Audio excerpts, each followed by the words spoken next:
বড় বিপদ থেকে আমি বাঁচলাম গোপালের কৃপায়। কারণ আমার ছেলে তখন সবে নতুন গাড়ি চালানো শিখেছে। আর গাড়িতে অনেক দিন শিখেছে। গাড়ি বড়, ওই 4 চাকা গাড়ি।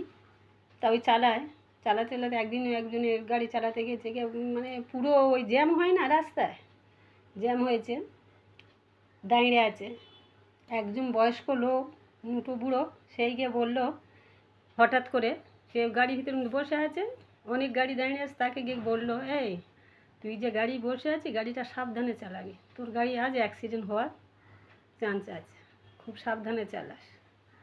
বলে সে সেখান থেকে চলে গেল। কিছুক্ষণ বাদে মানে ভিড়টা কেটে গেল, আস্তে আস্তে গাড়ি স্টার্ট করলো, সরে গিয়েই মাত্র একজনের দেয়ালে গিয়ে ধাক্কা মেরে অ্যাক্সিডেন্ট করে বসলো। তাই এবার তাদের দেয়াল ভেঙে গেছে, সঙ্গে সঙ্গে ঝামেলা। আবার যাদের বাড়ি কাজ হতো মালিকের ফোন করলো, এলো, সারা মাসের টাকা সব কেটেও নিল, মাইনে আর দিল না। বিপদে যে বাঁচলো, কে তাহলে রক্ষা করলো? নুটোগুলোটা কে এলো? আমার গোপীনাথ ছাড়া আমার তো আর কেউ না, আমার বিশ্বাস আমার গোপাল ছাড়া কেউ না। রাধে রাধে বন্ধুরা, সঙ্গে থাকো, লাইক কর। আরও আমার গোপাল কথা শুনতে গেলে আমার সঙ্গে থাকো। নমস্কার। এই লালটা টিপো তো বাকি।